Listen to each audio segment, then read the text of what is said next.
Good morning, good afternoon from all across this great country.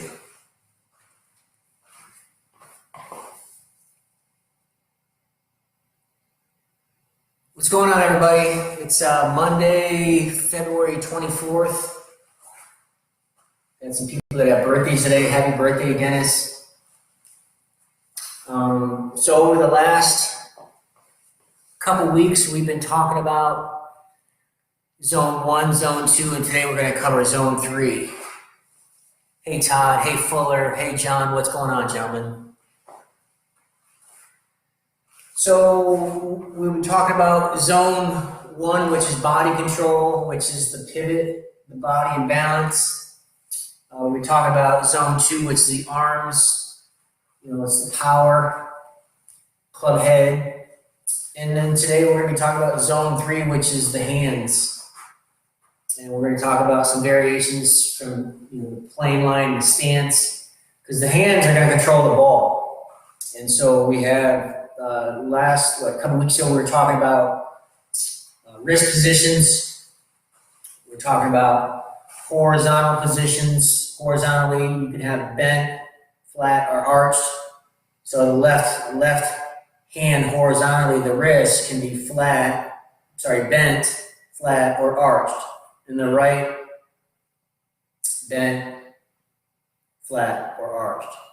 So the right, I typically want the right arched throughout the entire swing, and at impact, I want the left wrist flat and arched at impact. And then we have a perpendicular motion, which is cocking up and cocking down, cock, and so we have level. We're level here. And then we can cock it, uncock it. And this is also power accumulator number 2, where I cock it up my left wrist. Now I've got an angle formed between my left arm and the shaft, and that's power accumulator number 2. And then as I unwind it, that's the release of power number 2. And then we have rotational. What can the wrists do? We can turn them back and we can roll them through. So when I turn them back, that would be accumulation of power number 3. So I turn back and I roll through. And then the swing, as I'm coming down and I uncock this number 2, as I pull down with centrifugal force, it uncocks automatically, and then number 3 would turn and roll right through. And that would be my through swing. So we talked about horizontal, flat, bent, and arched. We talked about perpendicular, which is level, cocked and uncocked. And then we have rotation, which is vertical, turn, and roll. Vertical, turn, and roll. And so the hands, we're going to look at, if you can control the club shaft, you can control the club head, you can control the club face, you can control the ball. And so the inclined plane is, club shaft control. So since I'm swinging on an inclined plane, the shaft will be the plane, and I'm swinging in a circle around this plane, and this plane could be pretty vertical, could be really flat, but your body is going to determine what your plane looks like. And when you control this plane line, meaning if I can just take it straight back, and what happens, look at taking the trail wrist and I turn it back, I can set this shaft right on plane right there. And then I just elevate my arm. And when I come straight down and I fire through, then I can stay on plane. But what happens typically, golfers will start down and they'll take this arm and cut across. And so, John, you're on here. We talked about this. How many times out of 1,000 times can I do this? Well, watch what my right forearm is doing. It's turning open and it's rolling closed. It's just simple, just like that. But what happens, we get up here and now this forearm cuts across. So how many times, I'm not doing this motion here. It's just fan, fan open and close, fan open and close. So if you can be aware of what I call the magic of the right forearm, magic of the right forearm, if it stays under this plane, under here the whole time, then I can't come over the top.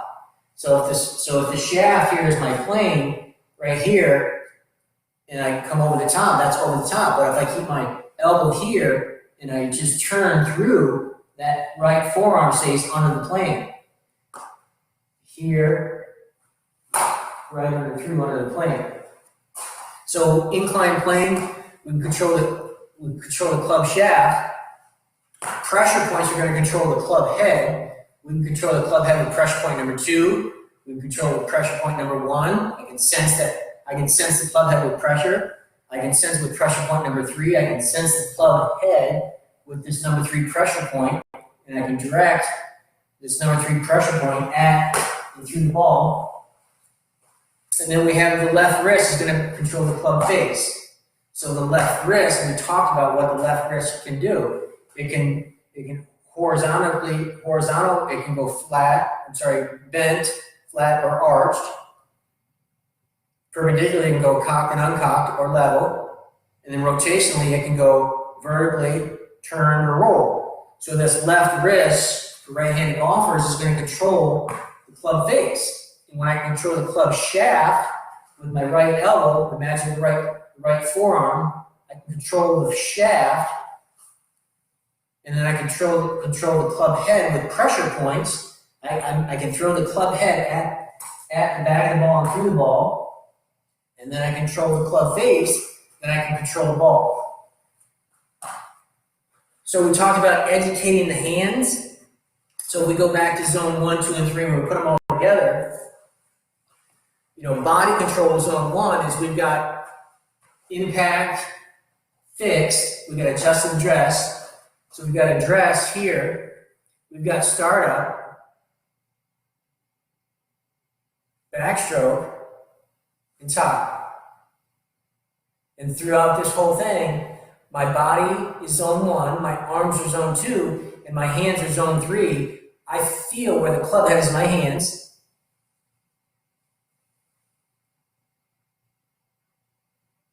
Start down. I can sense what my elbow and forearm are doing. It's still on plane. I'm not coming across. So as I get back to the top, start down, downstroke, release, impact, follow through, and finish. That's all zone 1. Now the arms, arm control and power, we've got this triangle with the left arm, and when we get to the top, and we get to here, and we come straight down, once I get to this point, this number 2 power accumulator will release automatically, and number 3 will roll through in a sequence.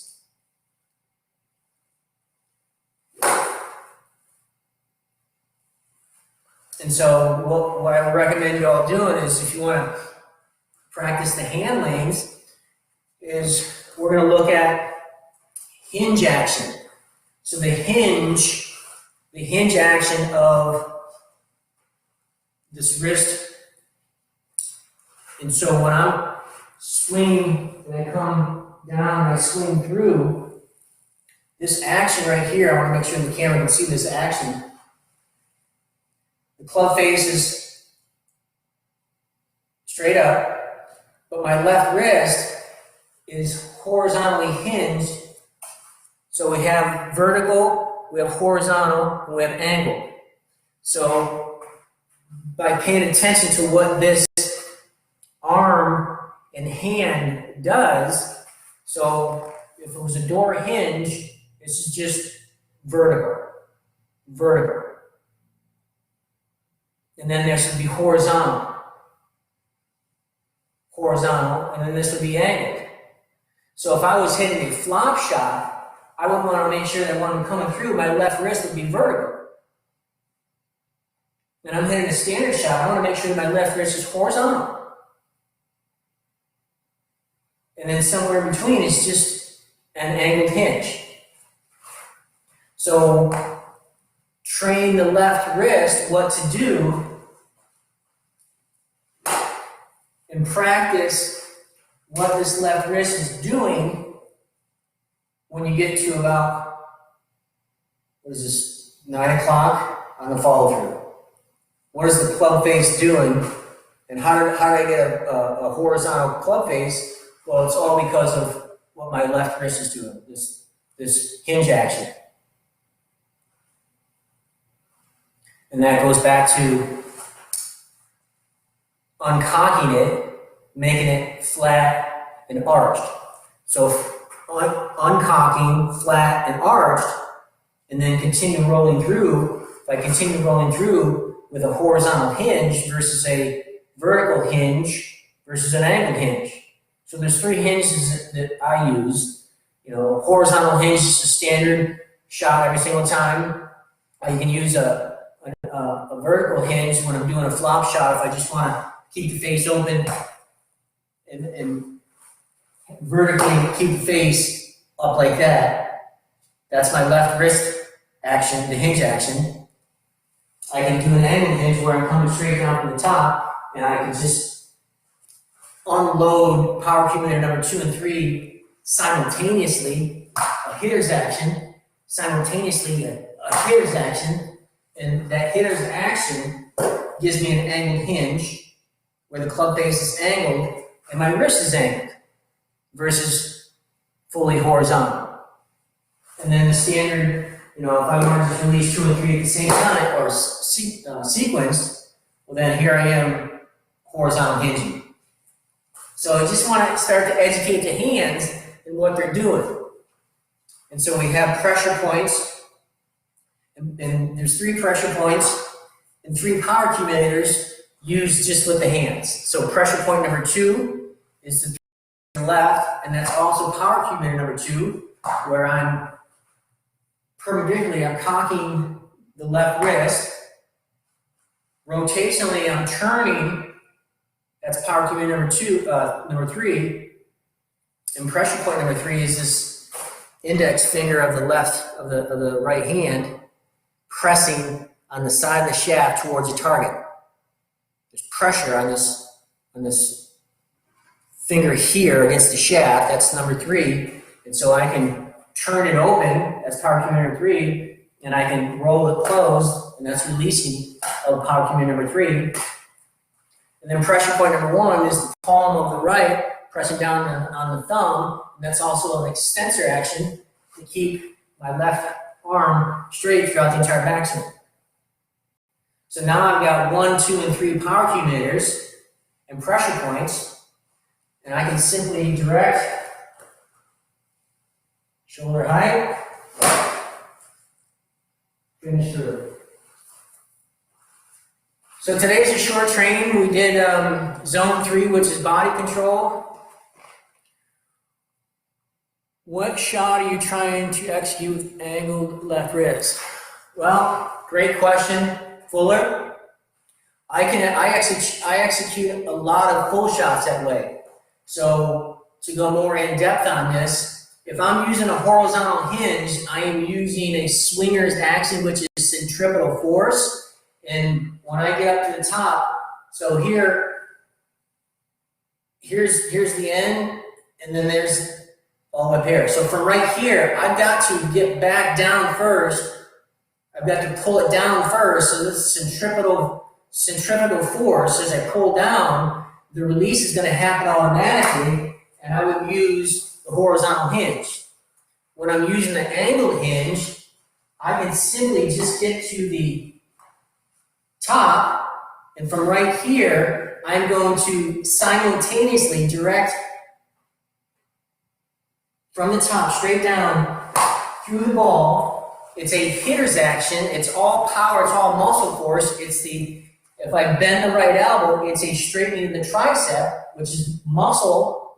And then I would use an angled hinge right there, just getting from the top. So it's angled here, but I'm still making sure I have a finish. I'm always going to finish a swing, but it's the wrist action at impact and through impact. So the flop shot would be just like that. You have a vertical hinge, a standard full, I can do a standard full swing, angled hinge, and that's gonna put a little bit of a fade on it, traditionally, but it's the most accurate. Angled hinging is the most accurate because it's just straight up getting to the top, and then from the top, just a straight line thrust down through the ball to the 430 line to an aim point past the ball, and then so it's down, out, and forward. So right here, right there. And then it would be an angled hinge, and I would play a little bit of fade. And now the horizontal hinging, this is what most people would use because it's going to get you the most distance and typically a time limit draw if you hit it perfect. So what shot are you trying to use? Execute angled left wrist. I execute a lot of shots that way depending on if I'm swinging or I'm hitting. So swinging and hitting are two totally different advanced techniques. If I was hitting, I could simply just cock up power accumulator 2 and power accumulator 1. So I could just simply do cock and bend my right elbow, and then I would simply go from here. That would be my backswing. Just 1 and 2, shoulder height, 1 and 2, shoulder height, 1 and 2, shoulder height, and then I would start my downswing,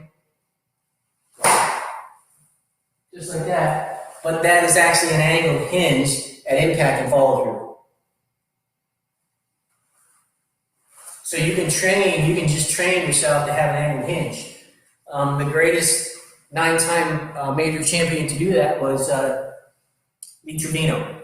Lee Trevino was a hitter his entire career until he got older, and he just set up to the left of the target. He got to the top, and he just angled the hands, and he had that big fade, just a big fade, because the club face is going to be slightly angled.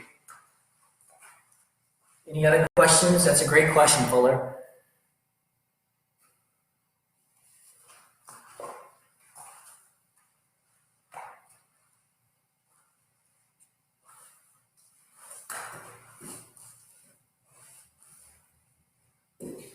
A couple things more about shaft control is like the plane line. So how's my stance? Is my stance open? Is it square? Is it closed? Because that's going to have effect on the plane. So if I have a square stance, my plane is going to come straight up, and I can just turn my turn shoulder. So turn shoulder. So as I turn my shoulder, hand height, well, that's my plane. And I keep that consistent plane without doing any of this, because the first move is down, still on plane, out, still on plane, and forward.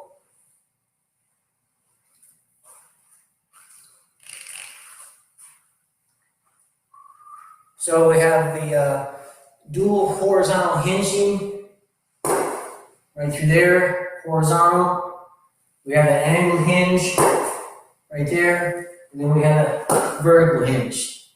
And you're just training your left wrist what it's doing. It's cocking, it's uncocking, it's turning and rolling, and it can bend or arch. And so you can have that 3 positions. I can have it arched and uncocked at impact. And then I can simply roll through. If I roll through, that would be just a simple horizontal hinge.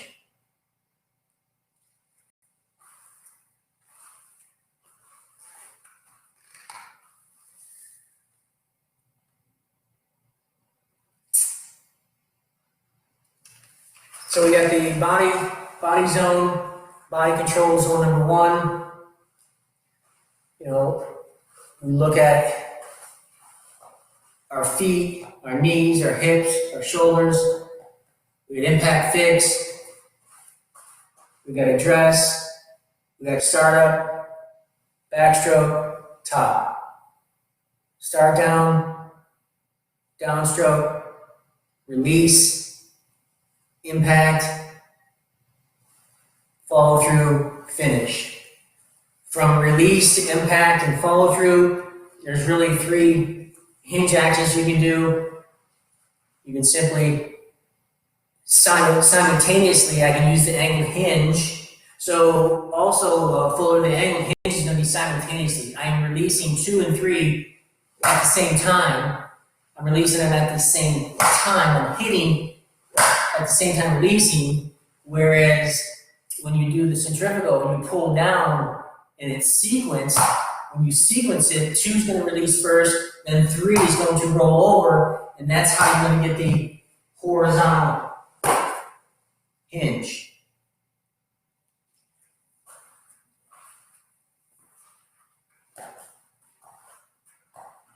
So David will be on here later in the week for some more training. He'll be here again next week for some training. I'll be away in Germany. If you guys still need me, send me a message. For those of you that still haven't been on my calendar for one-on-ones, you can use Zoom with Dean link and schedule an appointment from Monday the 8th, 9th, 10th, 11th. And let's make sure that you guys, number one, are celebrating your victories. Find out where you're stuck, and let's get some more momentum going. I will tell you this, there are a lot of students in here that are making a lot of headway and progress because number one, they're doing their fitness training. Number 2, they're doing the short game training. Number 3, they're doing the block practice and they're training indoors and they're doing the drills and they're pulling the sword out, they're pulling Excalibur sword out, and they're just making sure that they're doing the slow motion training in the mirrors. And if you guys just take your time and find out where it's not working and ask me questions, ask David questions of why you're having some challenges, let's figure out a new way to speak to you about it. So maybe it's another aha moment that you might understand that way of instruction. So you guys have a great week. I'm available by message. If you want to get on my calendar, you can get on my calendar. And keep training your body, keep training your mind, and keep working on the skill set. Skill set. There's 3 things you need in the first session: putting, learning how to read a green, learn how to hit your line, learn how to control your speed. I mean, if you see a 30-foot putt and you were to go like this, how easy could you take and just toss a ball 30 feet? Pretty simple. Well, it's the same thing. It's this magic of the right forearm. This right forearm is magic in every swing, from putter to finesse wedges to distance wedges to the full game. The magic of the right forearm for all right-handed golfers. The magic of the left forearm for left-handed golfers. How many times out of 1,000 can I do this?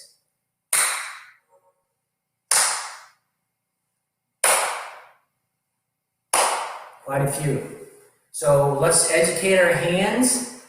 Let's educate our hands. Let's educate our wrists so we can cock it and turn it. And then I can just elevate my left arm. I can cock it and turn it. I can bend my right elbow. Cock it, turn it, bend my right elbow. Right there is all 3 power accumulators and all 3 pressure points. Cock it, turn it, bend my right elbow.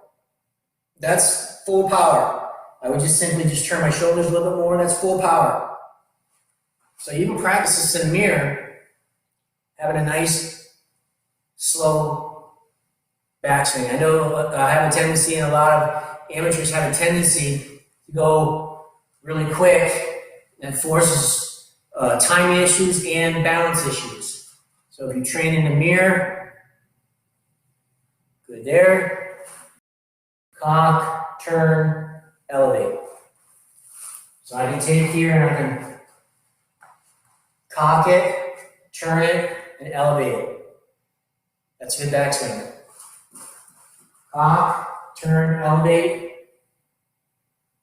down, and just practice slow motion stations. You know, we talked about the stations when you get to the downstroke.